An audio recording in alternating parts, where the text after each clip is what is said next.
Panitia Khusus tentang Pengelolaan Tanggung Jawab Sosial Lingkungan Perusahaan atau CSR DPRD DKI Jakarta mendorong pembentukan peraturan daerah tentang CSR, tujuannya sinkronisasi program dengan pembangunan.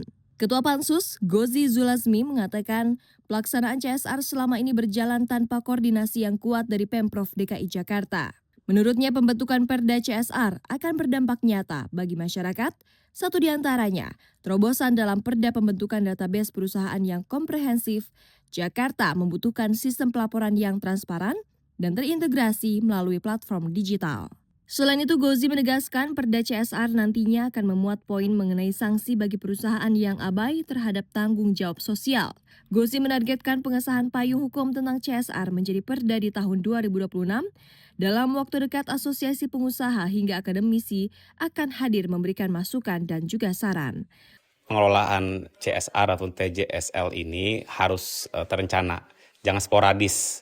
Jangan hanya sekedar responsif, meskipun responsif itu ada hal yang baik, tapi harus berencana, harus menyelesaikan permasalahan, terus memberikan outcome, bukan hanya memberikan output. Itu pertama. Yang kedua adalah dalam pelaporannya harus transparan dan akuntabel, sehingga kami DPRD pun bisa memberikan pengawasan yang ketat ketika BUMD ataupun perusahaan-perusahaan yang ada di Jakarta ini dalam melaporkan CSR-nya itu. Tadi kita temukan bahwa tadi dalam forum ini sampai kedua tahun terakhirnya tidak pernah melaporkan kepada DPRD atau tidak pernah tersinggung. Padahal dalam PP 54 misalnya di pasal 106 itu disampaikan setahun itu CSR itu harus dilaporkan dalam laporan tahunan.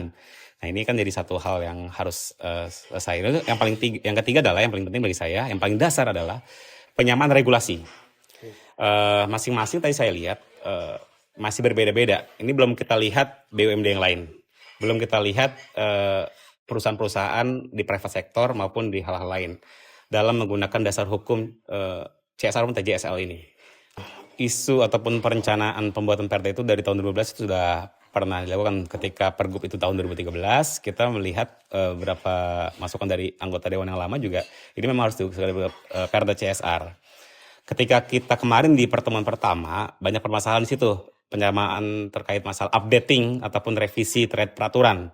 Dan Perda ini menjadi salah satu solusi bagi saya. Humas Sekretariat DPRD DKI melaporkan.